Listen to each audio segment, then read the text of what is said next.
Graça e paz. Vamos orar. Pai querido, nós te amamos, nós queremos que a nossa vida seja para o louvor da tua glória, Pai. Que os nossos pensamentos, nossas atitudes possam glorificar o teu nome. E para isso precisamos da tua bênção, da tua direção. Pedimos por nós dependemos do Senhor. E pedimos pelo nosso país, Pai. Abençoa o nosso país, Pai. Perdoa o nosso país, Pai. E que o Senhor seja conhecido em todos os rincões do nosso país. Nós pedimos em nome de Jesus. Amém.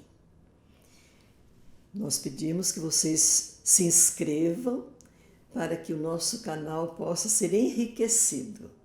Nós temos notícias boas, gente que está nos acompanhando e queremos que muitos mais sejam abençoados também. E também dar o gostei ou não gostei.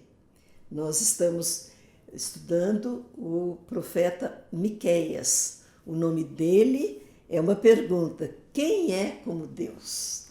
E ele sabia que não existe ninguém como Deus. Deus é o nosso Criador, é o nosso Pai Celeste, é o que teve coragem de mandar Jesus para morrer em nosso lugar, o único Filho dele. E é o que nos acompanha, é o que ouve a nossa oração e que atende a nossa oração.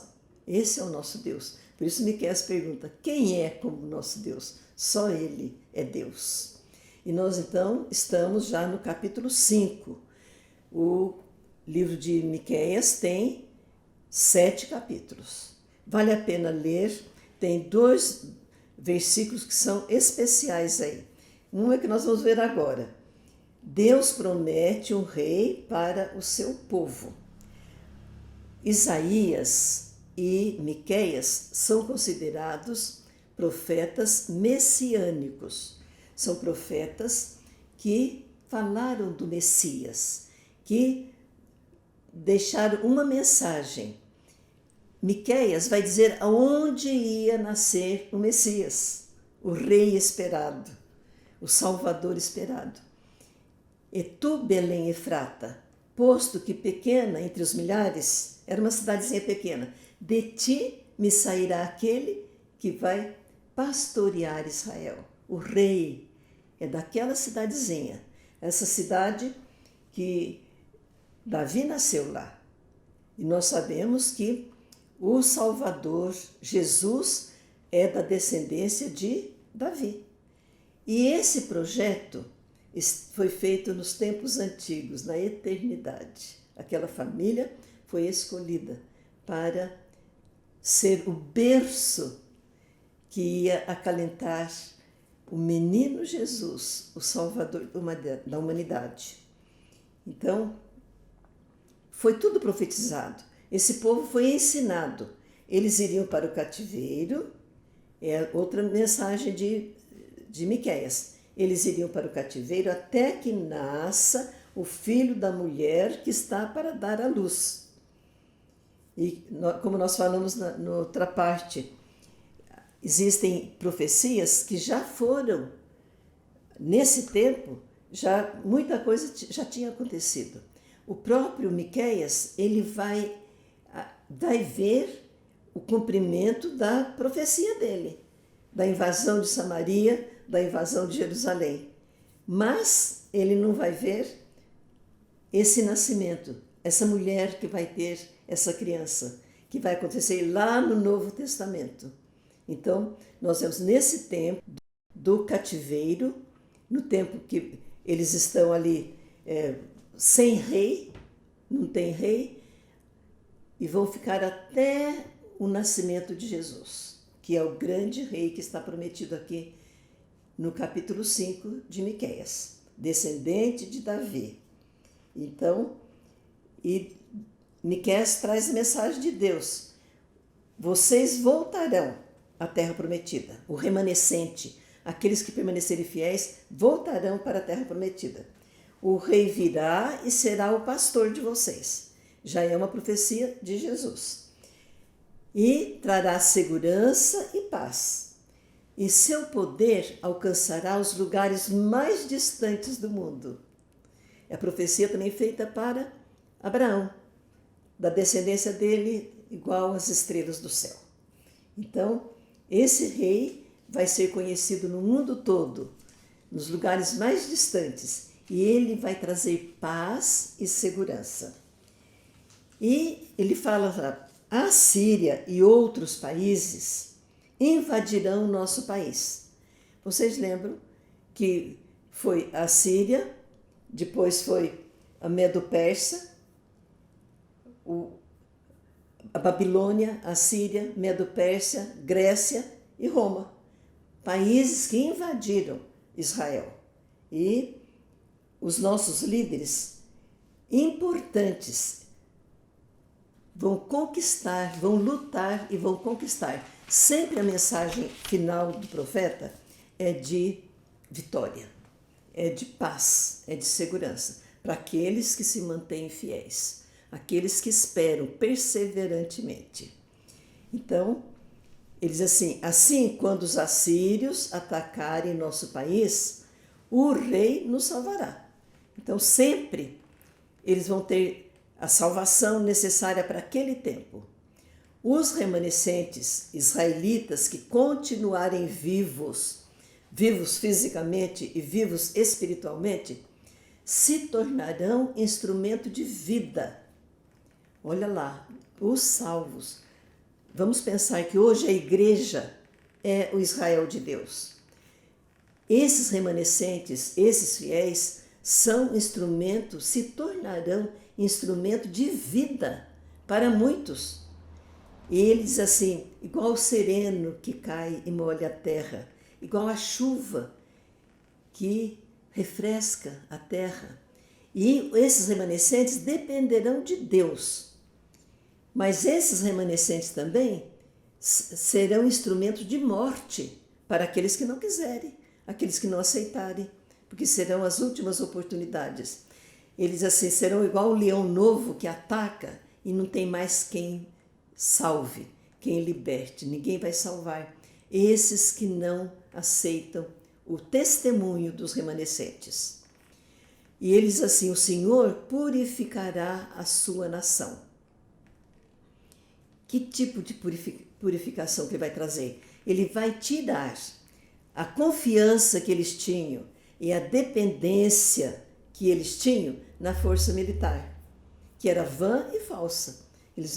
A força militar, quando está o exército lá, o Senaqueribe, Deus mandou um anjo. E sempre havia um livramento milagroso. Então Deus vai ensinar a esses remanescentes que não adianta depender da força militar. A força militar não tem poder até o fim. Também eles acreditavam e dependiam porque eles aceitaram o estilo de vida dos pagãos, a feitiçaria. Então, muita feitiçaria, adivinhos e consulta aos mortos. Os remanescentes não vão depender disso e vão conhecer que não adianta depender. Também na idolatria, aqueles deuses, aquelas imagens que eles faziam e que não respondiam, que não andavam, que não ouviam. Então, ele disse: eu vou purificar a nação. Matarei seus cavalos, destruirei os carros de guerra. Vocês vão ver que vocês dependem só de mim. Acabarei com as suas feitiçarias e os adivinhos. Essas coisas são abominação ao Senhor. Consulta aos mortos, adivinhação, feitiçaria. Destruirei também os seus ídolos. E dizem os estudiosos que o tempo do cativeiro curou o povo de Israel. Eles nunca mais foram idólatras. Eles aprenderam que só o Deus deles, o Deus de Israel, é o Deus que é vivo, que responde, que escuta e que tem poder para mudar as coisas. No capítulo 6, Deus julga o seu povo. Deus é amor, mas Ele é justiça também. Ele dá oportunidade, Ele ensina, mas Ele cobra também. E então Miqueias fala: escutem as acusações. Os montes e as montanhas são as testemunhas. E Deus faz uma pergunta: o que eu fiz de errado? Por acaso eu não cuidei de vocês? E Deus então lembra, na Bíblia é interessante, que muitas vezes são lembradas a história todinha do povo, desde Abraão até agora o tempo do reino dividido. Então ele lembra do Egito, da escravidão, do sofrimento deles no Egito, lembra de Moisés, da lei, o Arão, a Miriam, os irmãos de Moisés. Ele lembra de Balaque, o rei de Moabe, que quis que Balaão, aquele profeta que gostava de dinheiro, amaldiçoasse o povo que estava caminhando para a terra prometida. E ele lembra também de Balaão, e ele fala de Sitim, quando vocês começaram a peregrinação, e Gilgal, quando vocês terminaram, já passando o Rio Jordão, entrando na terra prometida. Eu fiz isso para vocês, cuidei de vocês. E Deus fala para Miqueias, fala o que eles devem fazer quando quiserem adorar ao Senhor. Deus não quer ofertas e sacrifícios. Ele não precisa de bezerros, de carneiros, de bois, nem de azeite e nem de consagração do filho mais velho. Deus quer vida correta, quer amor pelos outros e obediência a Ele, ao Pai. Isso que Deus quer, justiça, amor e obediência. E Miqueias lembra, em breve Deus destruirá Jerusalém por causa da injustiça, da corrupção e da idolatria. As casas são riquezas adquiridas desonestamente. Vocês têm medidas, balanças, pesos falsos. É mentira, é trapaça, exploração dos pobres. E Deus mandou um recado, eu já comecei a castigar vocês. Essa fome que vocês passam, a miséria. Vocês estão plantando e não conseguem comer o que plantaram. Vocês plantaram uvas e não conseguem tomar o vinho. Já estou começando a castigar vocês. Por quê? Por causa da maldade de vocês. Vocês não serão satisfeitos com as coisas que vocês fazem, porque vocês estão seguindo os caminhos de Onri e de Acabe. Acabe era filho de Onri. Acabe, pior rei de Israel. E todos de Israel, do reino do norte, diz assim, seguiram os caminhos de Jeroboão, de Acabe, e fizeram o que Deus desagrada, o que Deus se entristece. E ele diz, vocês foram escolhidos, separados para serem bênção, e vocês vão ser envergonhados, zombados, porque vocês não estão seguindo aquilo que vocês aprenderam com Moisés na lei. E no capítulo 7, o último capítulo de Miqueias, ele fala da corrupção moral de Israel.